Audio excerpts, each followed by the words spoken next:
Hello viewers, I am Kausalya. Today we are going to see an introduction about transmission parameters or ABCD parameters. So here, what do you mean by a transmission line? The transmission line is a one through which we receive supply from the substation or from a transformer. So here, you see, in power and communication systems, it is always convenient to express the sending end voltage and current in terms of receiving end voltage and current. That is, the basic thing is we are going to express the sending end voltage and current in terms of receiving end voltage and current. So here, the corresponding constants used to represent the two-port network are called transmission parameters or ABCD parameters. So here we are using some constants to represent the two-port network. So that is known as, so those constants are known as transmission parameters or ABCD parameters. So here in this case, let V1 and I1 are the respective voltages and currents at the sending end or at the input side. Now V2 and I2 are the respective voltages and currents at the output side. So here the defining equations are, you see, that is V1 is the sending end voltage and I1 is the sending end current. So this sending end voltage and current is expressed in terms of receiving end voltage and current. Okay, can you understand? You see here V1 is expressed in terms of V2 and I2. V1 is the sending end voltage, whereas V2 and I2 are the receiving end voltages and currents. Similarly, the sending end current I1 is expressed in terms of receiving end voltage and receiving end current.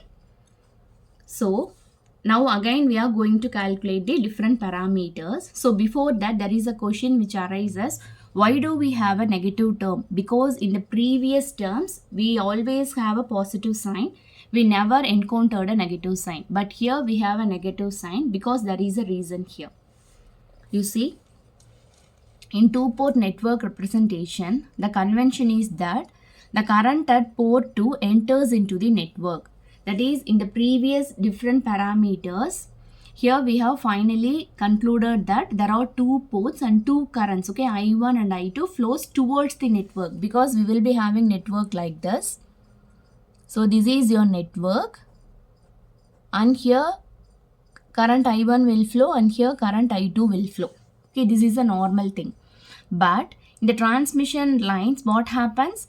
That is, current enters through this line finally and the current leaves through the other line. So here the same thing.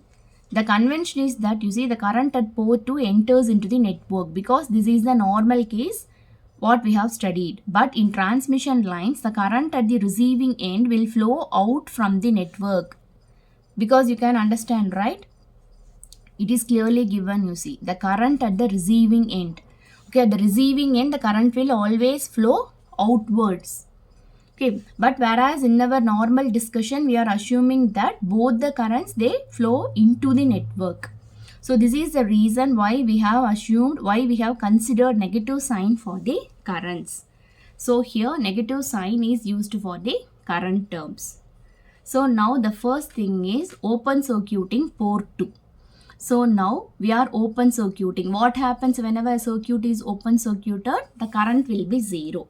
So now we are open circuiting port 2. So here what happens? Obviously the current I2 becomes 0. So when I2 is 0, what happens? We are having these two equations. From these two equations, we are going to find the values of A and B. So here, you see 1 by A, okay? I am moving this A to the left hand side. So 1 by A is given by V2 by V1, provided I2 is equal to 0. Since this is the ratio of voltages, this is known as voltage gain and this is obtained by open circuiting. Therefore, this is open circuit voltage gain. Now the next thing is I1 is equal to CV2. Therefore, 1 by C is equal to V2 by I1 provided I2 is equal to 0.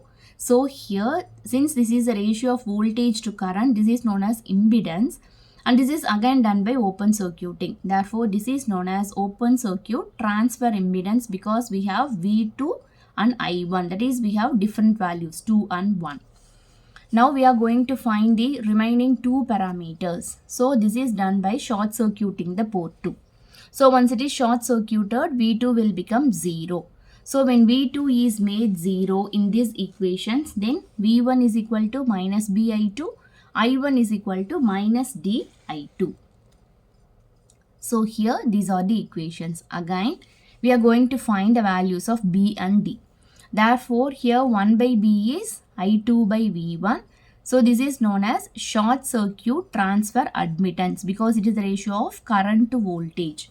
And the next thing is minus 1 by D, which is given by I2 by I1. So this is done by making I2 as 0. So this is known as short circuit current gain. So this is a basic introduction about transmission parameters. If you have any doubt, let me know in the comment section. Thank you.